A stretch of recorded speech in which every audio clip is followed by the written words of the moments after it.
Hi, and welcome to the Animal Welfare Junction. This is your host, Dr. G, and our music is written and produced by Mike Sullivan. Today, I'm super excited to bring you this case, Supreme Court versus Alonzo Kyle.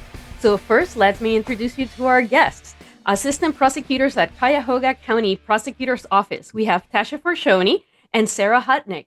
Welcome to the Junction. Let's start. Tasha, can you introduce yourself and let us know what brought you to where you are today? Sure. We're both so happy to be here representing our office, talking about the case. Sarah and I are both assistant prosecutors in the appeals unit of the Cuyahoga County Prosecutor's Office. I have been in this unit since 2018 and in the office since 2017. And prior to that, I was a city prosecutor for the city of Canton since 2010. So I have been an assistant prosecutor for a pretty long time. And I do love my job, and this case is one of the reasons why I love my job. Excellent. Do you do a lot of animal related cases, or is this like is it not very frequent that you do animal related? We work on animal related cases every now and then. Our involvement in them, what comes up more often is not appeals, but search warrants.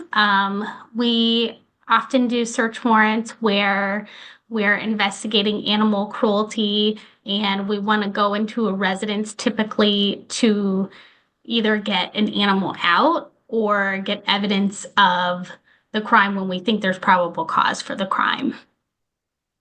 So how about you, Sarah? What's your background and what brought you to your position today? Well, first of all, thank you so much for having us. As Tasha said, we are very happy to be here today and to talk about Alonzo Kyles.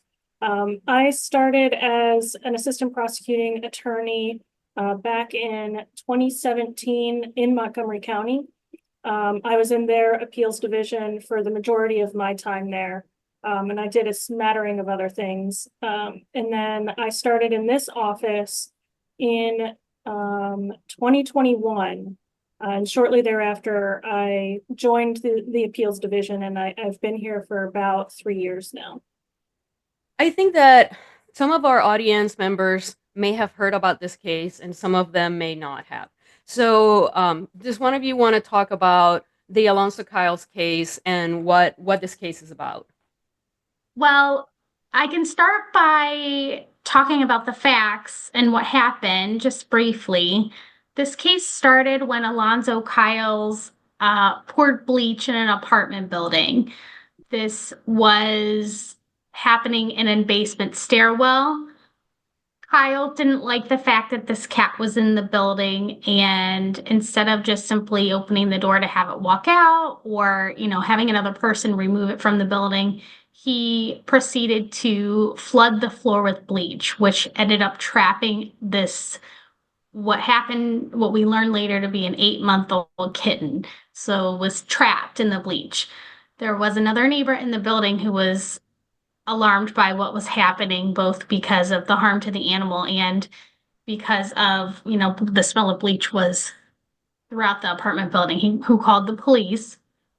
That neighbor then, I think, confronted verbally Mr. Kyle, and then Kyle ended up calling the police as well to complain about the neighbor. So the police came, Cleveland police. They came, they found this kitten. They were very endearing to the kitten.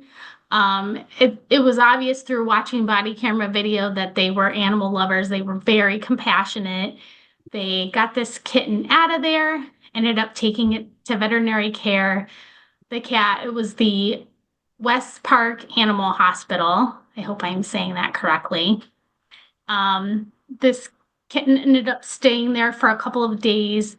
The vet who examined this cat found that the paw pads were ulcerated and that, the cat obviously was exposed to caustic chemicals, being exposed to the bleach.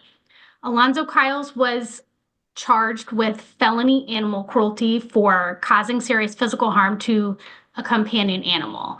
He elected to have a bench trial, meaning instead of having a jury, he tried his case to the trial court. The Honorable Nancy Margaret Rousseau was presiding over that bench trial. the vet testified, the police testified, and at the conclusion of the trial, Mr. Kyles argued that the state didn't provide sufficient evidence that this was a companion animal. And his specific argument, to paraphrase, was that this was a stray or a feral cat. The prosecutor's office did not prove that this was a companion animal, meaning that it was someone's pet that was kept. The trial court heard these arguments and ultimately disagreed with Mr. Kyle's attorney. She found him guilty of felony animal cruelty. Mr. Kyles then appealed to the 8th District Court of Appeals, raising two different arguments.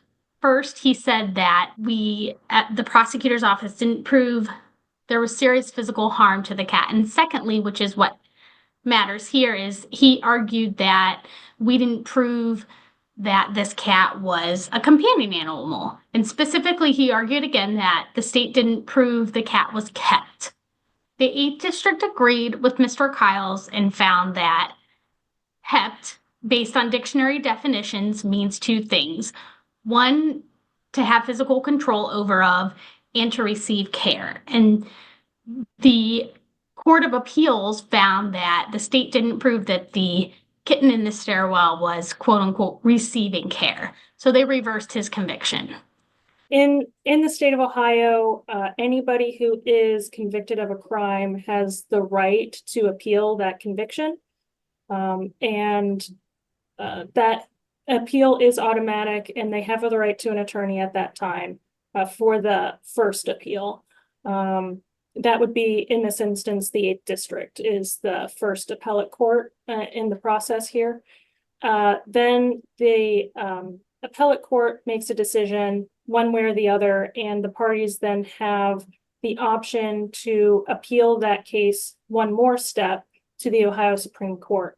Some cases have a right to go to the Ohio Supreme Court, but that's very few. The vast majority of cases have to ask permission from the Ohio Supreme Court for them to accept the case, that they'll actually hear it at that point. And that was the process that this case went through. Is he had the right to an appeal at the 8th District, which he did.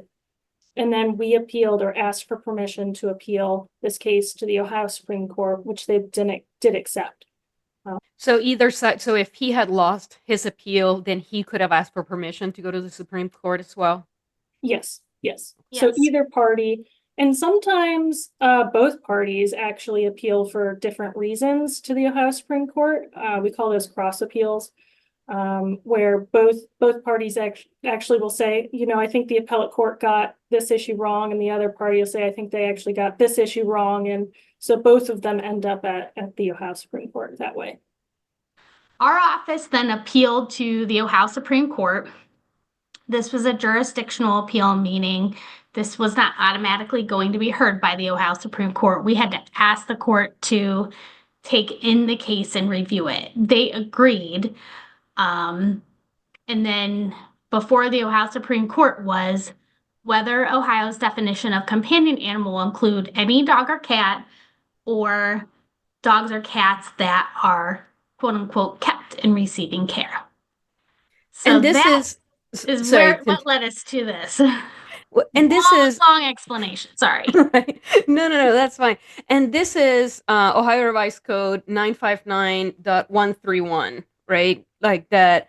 That says that it's all dogs and cats, but then the problem is that then it goes to say regardless of where they are kept, and that is where the problem occurs, is in that definition, correct?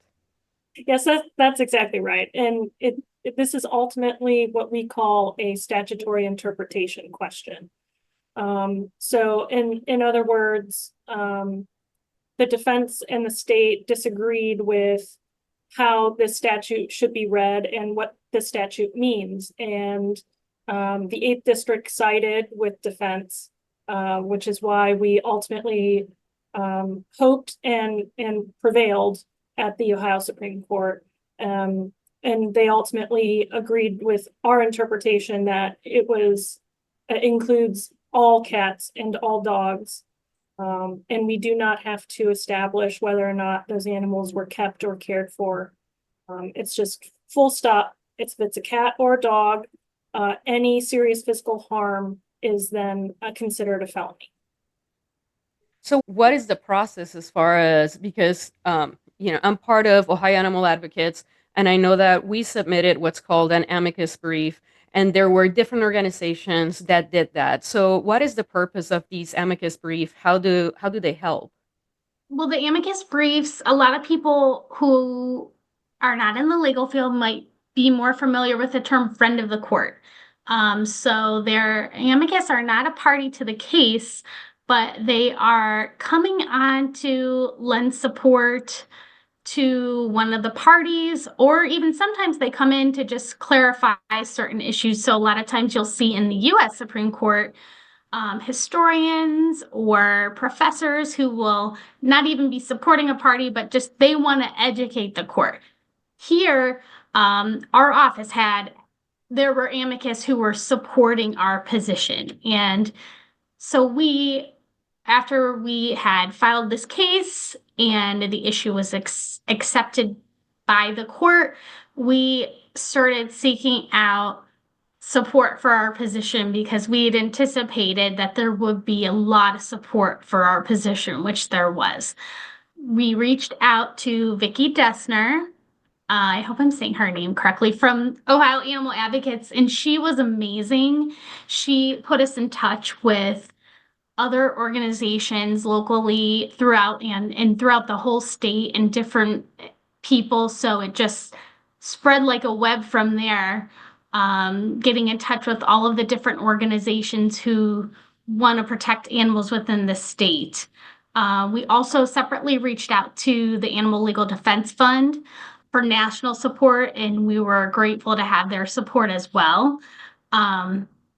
So they have to follow our briefing schedule, which they did. So we file a brief, and then the amicus get to file a brief as well. We were extremely fortunate to have 4 amicus briefs in this case, all giving varying perspectives and educating the court about not only the way in which the law should be read, but the way in which cats and dogs interact in the world. So we were grateful to have their support. And I think that having that support demonstrated to the court how the public feels and how the public felt about this case.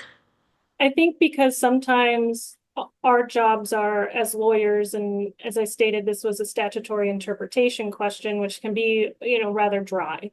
And when you focus on, which is our job, arguing the law specifically, you can lose sight of the importance of the overall picture. And I think we were very fortunate in that we were able to get such great amicus briefs, because I think they really brought home the whole picture and why this matters.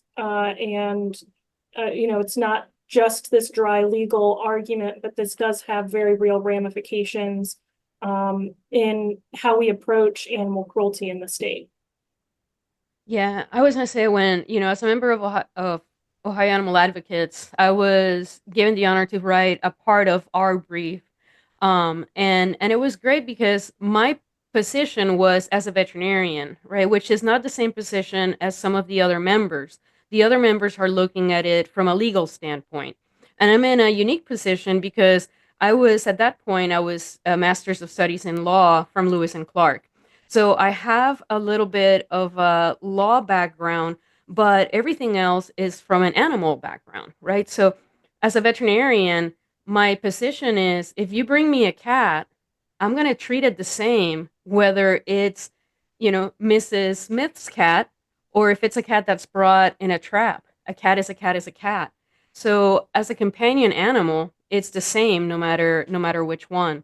So our amicus had 3 different perspectives of what kept meant, and how also, in my eyes, it was meant to be inclusive, not exclusive.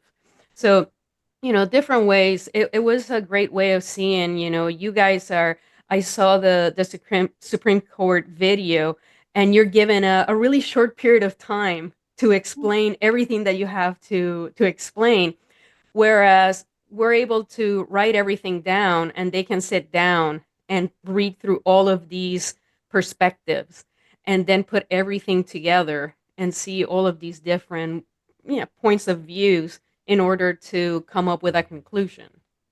We kind of relevant to that point, one of the concerns that we had from the very beginning, even the trial court had from the very beginning, was that you never really could tell whether a cat is a pet, stray, feral. So the trial court at one point, when it was listening to the arguments at the very beginning, was like, how will you ever know? You can't ever know.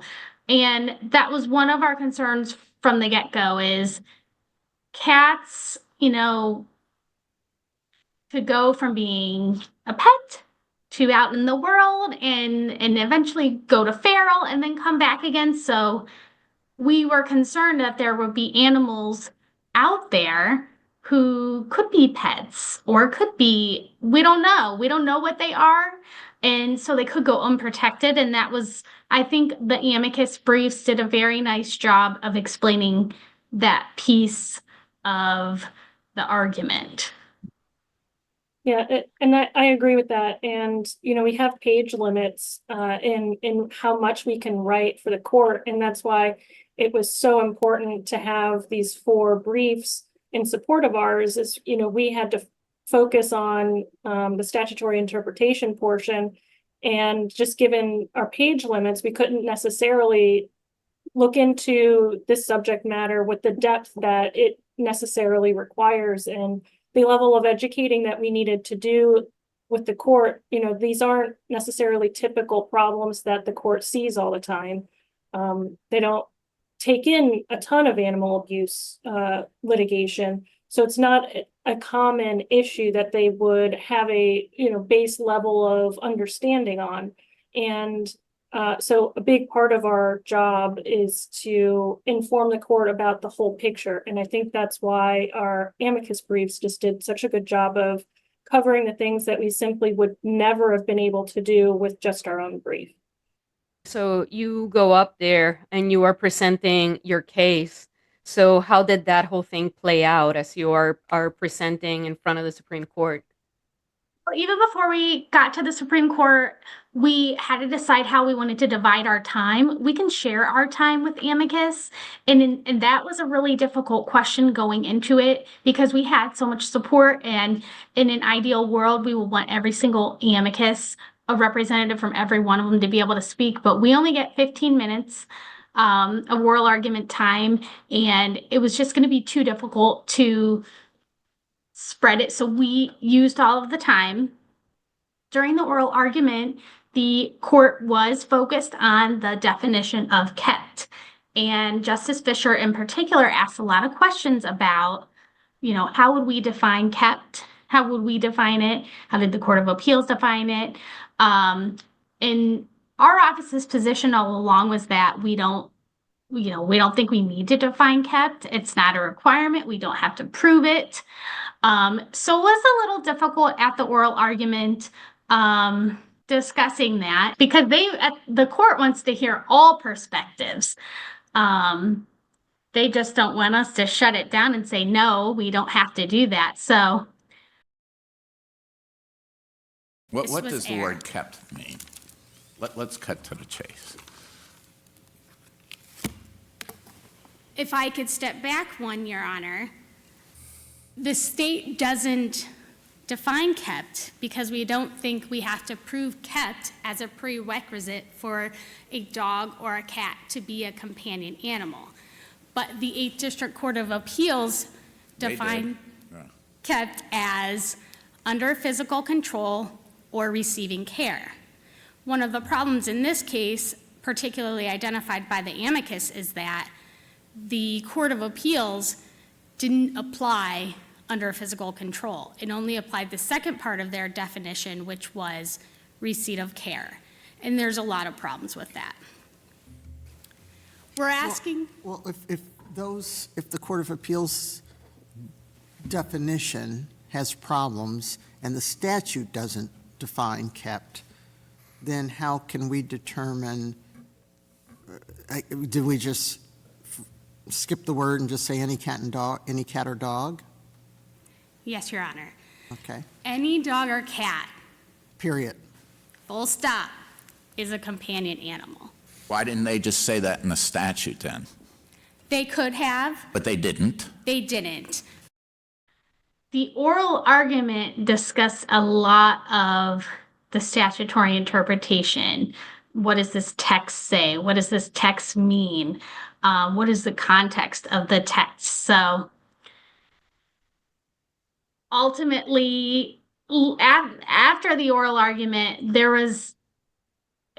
I was left with the impression that the court might find a requirement for kept, just based on the questions, but we know based on the outcome, that's not what happened.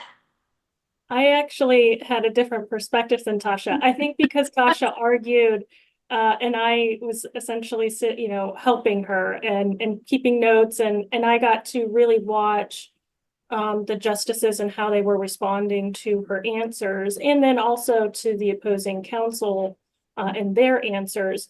I was actually quite hopeful when we were done with the argument. I didn't sense any hostility from any of the questioning. They were tough questions, but I didn't get the feeling of hostility that sometimes you can get when you can tell that the justice is not on your side and is really trying to poke holes in your argument. I wasn't sensing that so much as challenging to see how far they could push the argument before it sort of no longer works. And so that was kind of what I was picking up on, and I was a little more hopeful than Tasha was.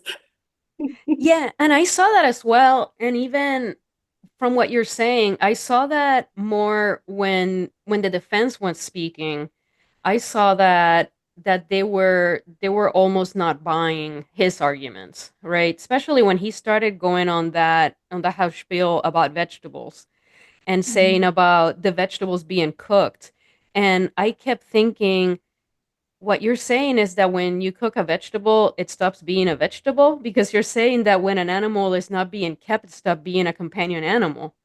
And, it's like, it doesn't make sense, because what he's trying to say, it actually proves you guys' point, and I think that as they kept asking him questions, they were trying to make him see that what he was saying was not making sense. So, yeah, at the very beginning, as they kept talking about kept, I was like, get off it, like, stop asking about it, like, it doesn't matter. It's inclusive, not exclusive. But yeah, I agree with you that it did not seem like they were being aggressive about it. They were just trying to, make it understood, because it is unfortunate the way that they used it. I do believe that it was used in an inclusive manner, and I think that they used it inclusively to include pet stores. I think that they used it to include pet stores, saying regardless of where they are kept, including pet stores, that the kept part was because of the pet store bit. And it is very unfortunate that they did it that way. But, it is what it is. But thankfully, they saw through the intent of the law and not just, the way that it is said. Part of it, as you brought up, is the fact about, there are people that have cats that are outside. Well, if my cat that is kept gets out of the house and ends up in somebody else's yard and they kill it, they kill the kept cat. That cat didn't stop being kept because it got out of my house. It's still kept. It just happened to be outside. So somebody can't kill a cat just because they found it outside and they made the assumption that it's kept, that is unkept, right? Like, a companion animal is a companion animal. It's a domestic animal.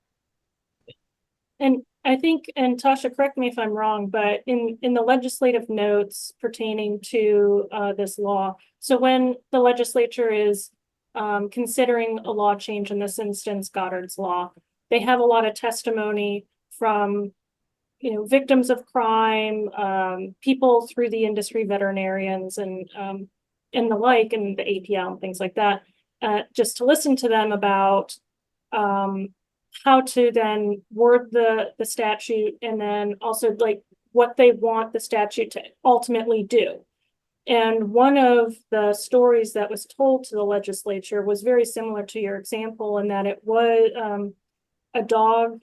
I can't recall, and maybe Tasha, you remember, either ran away or was just an outside dog. But a neighbor or somebody nearby had actually captured the dog and ended up killing the dog, taking its collar and then burying him, burying the dog. And, that raised a lot of questions that you just said was, obviously this dog was kept and cared for, but if at the time that they discovered the animal's remains, it would not have had a collar, and depending on the amount of time, you might not have been able to see anything that would support the fact that the dog was necessarily cared for or kept. After a certain point, that kind of evidence would not be discoverable. So it's sort of highlighted to the legislature how this could break down in animals and in their sort of fluid nature of whether they just kind of wander off on their own or they are in fact taken, and that evidence is disposed of in that instance of this dog. Yes. And so that was Sampson's story. It was a family that testified before the state legislator. And I think getting back to why we're even talking about kept and how we get to the vegetables and even in the pet store is this case is all surrounding the definition of companion animal, and the definition is, the full definition of companion animal is any animal kept inside a residential dwelling, comma, and any dog or cat, regardless of where it is kept, and what you alluded to, including a pet store. So we know a lot from all of this. We know that dogs and cats were separated out specifically from any other animal. And then we know that the way in which this is written is because the legislator was concerned about the places in which these type of animals are found. You mentioned the pet stores. There's legislation in Ohio regulating pet stores because of horrific incidents that have happened at pet stores. And that's kind of how our animal cruelty laws have evolved over time in response to these incidents that cause public outcry. So there's puppy mill puppies that end up in pet stores, and these poor animals are suffering all these harms. So now the legislator is on alert that they have to address pet stores. There's kennels. There's other parts of the law that talk about kennels, and that's in response, that was Nitro's law in response to a poor little dog who ended up dying at a kennel. And the reason why we talk about all of these locations is the reason why we say the law was written this way. It's any dog or cat, regardless of where it is kept, meaning it doesn't matter where it is. It's any dog or cat. Mr. Kyle's attorney, that's why he was using the vegetables example. He likens this to this example. Going back to the example I used in the brief, dinner tonight will be vegetables regardless of how they are cooked. We wouldn't write that if we didn't expect to cook the vegetables. Right. So there's a presupposition that vegetables are going to be cooked. Dinner tonight will be vegetables regardless of how they are cooked. And his argument was, well, that implies that the vegetables are going to be cooked. On our side, we say, no, that just means dinner tonight will be vegetables without regard to how they are cooked. And why that applies to this animal example is it's any dog or cat without regard to where it is kept. It's not implied that it must be kept. So that's kind of how we get down the vegetable road. That's kind of the rub here, right? I mean, the example you gave about, what was it? Dinner tonight will be vegetables regardless of how they are cooked. Right. And clearly someone listening to that sentence thinks that, expects vegetables. You expect that. But I think the question really is, for our purposes, is if you said to someone, dinner tonight will be vegetables regardless of how they're cooked, and you serve them raw celery, would they think you lied to them? And I'm not sure that, I'm not sure that they would think that. And the long and short of it is that the reason why it's in there is that we don't care where these animals are. All dog or cats are protected. So the Supreme Court agreed that all dogs and cats are protected. Was this a unanimous decision? Yes. And then after that happened, then what happened to the case? So after the Ohio Supreme Court determined that the 8th District's analysis of the statute was incorrect, it does what's called reverse and remand. So it reversed this case back to the 8th District and remanded it to essentially say that we had met our burden and that we presented enough evidence to support a conviction. Sufficiency of the evidence is what we call it. And ultimately, then the 8th District issued a ruling in agreement with that. And then also, as an aside, they had a second issue to resolve, which was the serious physical harm portion, in which they did find that the bleach and the ulcerations to the cat's paws that the state presented also supported that serious physical harm did occur in this instance. So that's a long way of saying that Alonzo Kyle's conviction was upheld and his sentence then proceeded. What was he charged with and what was the outcome of it? He was just charged with animal cruelty under it's 959.131C, which is the felony animal cruelty law, so causing serious physical harm to a companion animal. It's a felony of the 5th degree. He was convicted of that at the trial court, and so then ultimately upheld, and he did do a prison term for this. I do recall that he is going to be required to register on the animal abuse registry. So on his sentencing, this is from his journal entry. He's prohibited from owning or caring for any companion animals indefinitely pursuant to ORC 959.99E6A. And as Sarah mentioned, that he is required to register with the sheriff's office for the animal abuse registry. And he served 9 months? By the time this appeal went to the Supreme Court, he had served his sentence. Okay, which was 9 months? 9 months, yes. And I think that this is an important case because this is a link-related case, right? Because I believe it was back in 2017, he had been charged with child endangerment for physical abuse of his girlfriend's son.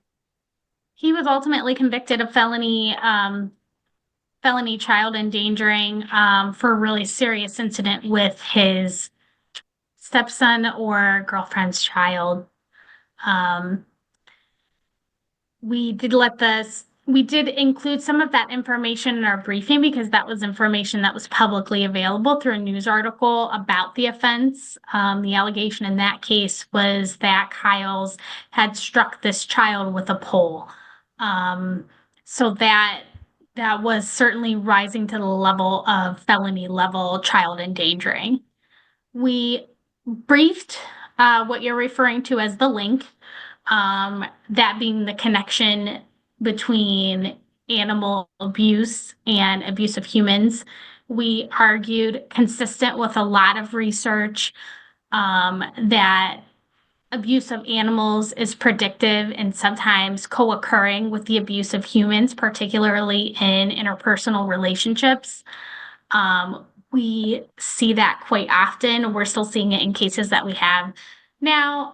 And that was one thing, although it wasn't outcome determinative in this case, because the way in which the statute was written, we did provide the court with a lot of background about these laws, and the state legislator at the time of changing these laws and defining companion animal took a lot of testimony from experts and people in the fields about the link. and about the concern for the way in which people who abuse animals also interact and cause violence to people in the community. We are seeing that there is an importance in prosecuting cases of animal abuse because first these animals deserve to get justice, but also in looking for justice for these animals, we are making communities safer.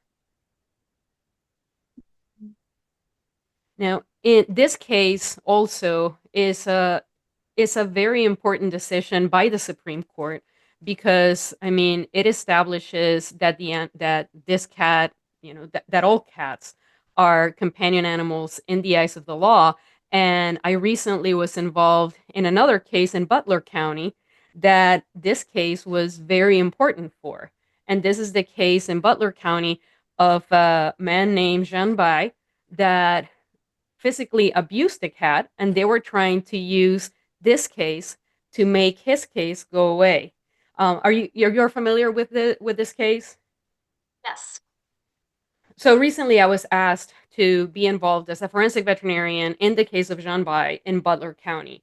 So I don't want to go into a lot of detail because there's going to be a podcast on this case. But basically, what happened here is that this man chased a cat up a flight of stairs and took this defenseless cat, put it in a bag, and slammed it against the floor, and caused injury bad enough that the cat had to be euthanized. The defense alleged that this cat was not kept, and because this cat was not kept, that he could not be charged as a felony. And the case that they wanted to use was Alonzo Kyle because the case was still being used in the Supreme Court. So, can you describe how his defense can use this as a motion to have his case dismissed? So while we were still in the middle of litigating Alonzo Kyle's at the Ohio Supreme Court, Sarah and I were trying to keep up with instances of animal cruelty in parts of the state, and particularly felony animal cruelty indictments. So we came across this case. The docket was public, so I went on the public docket, and lo and behold, I see a motion to dismiss filed by this defendant. He was asking the court in Butler County to dismiss his indictment based on the authority of State v. Kyle's, the 8th District opinion. He, like you said, was arguing that the abused and ultimately euthanized cat was not kept, and so as a matter of law, he could not have committed felony animal cruelty. So in a nutshell, he was asking the court in Butler County to dismiss his case because he said he couldn't be found guilty as a matter of law. This was obviously extremely concerning to us.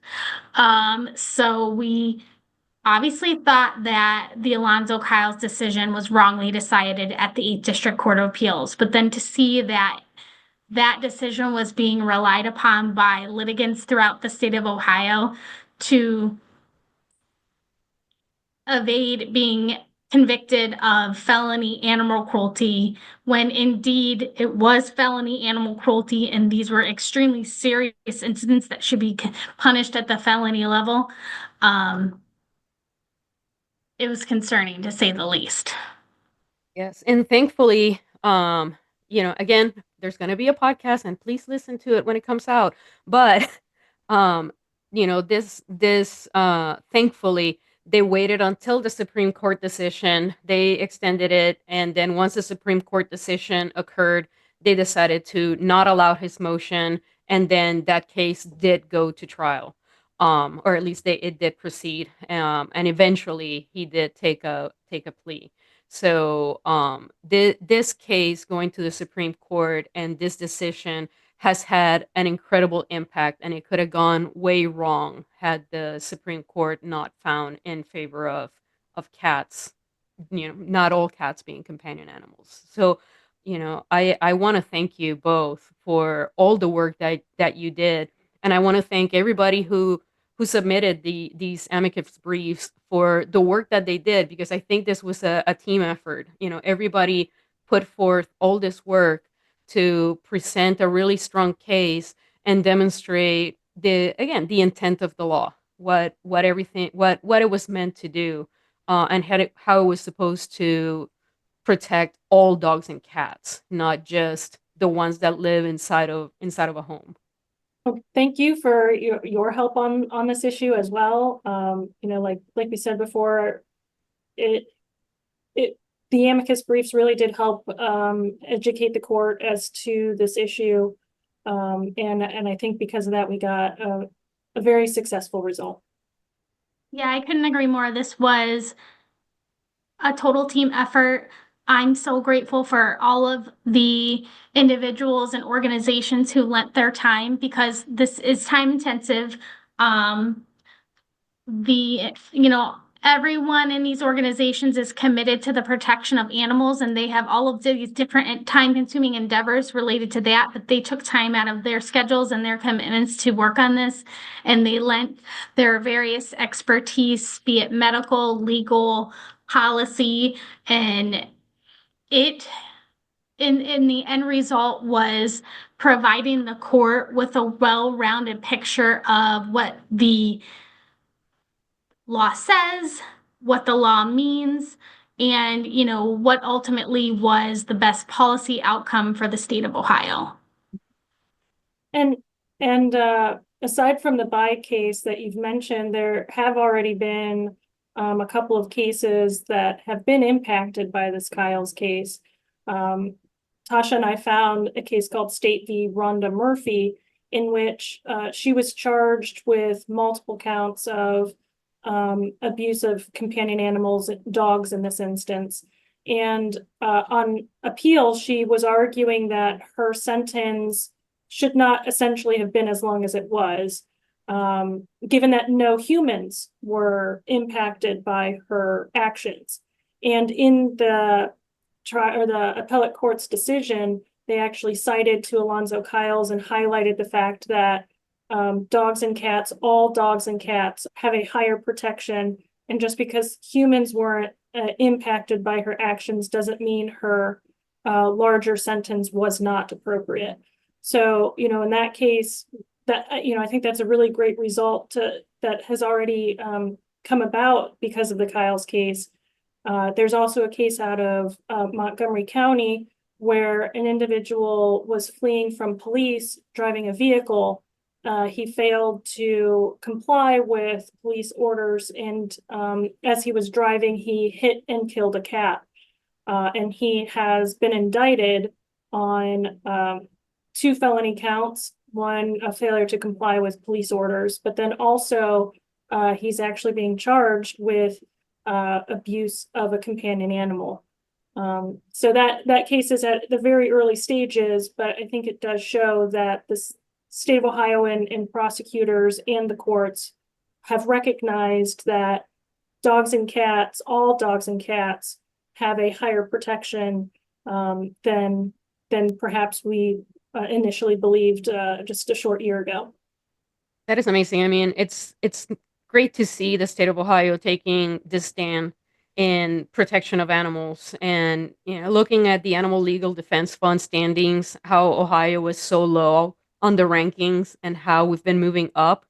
I'm looking forward to just continuing to move up. Like, I think that we're making great strides, and it's showing from the ways that the laws are being written, and then how little by little the courts are upholding these laws. So I think that we're moving the right direction, and I'm hoping to just keep seeing this push moving forward. I mean, I think the people of Ohio, the constituents, have made their voices very clear that they want animals to be protected, and that is an extremely high priority for people in the state. And I'm sure that they'll be happy to see us move up in the rankings. Great. Well, thank you so much for being part of this conversation. Again, thank you so much for everything that you did, not just for this cat, but for all dogs and cats in the state of Ohio. I really appreciate you taking the time to be here. And for everybody who's listening, thank you for listening, and thank you for caring. Thank you.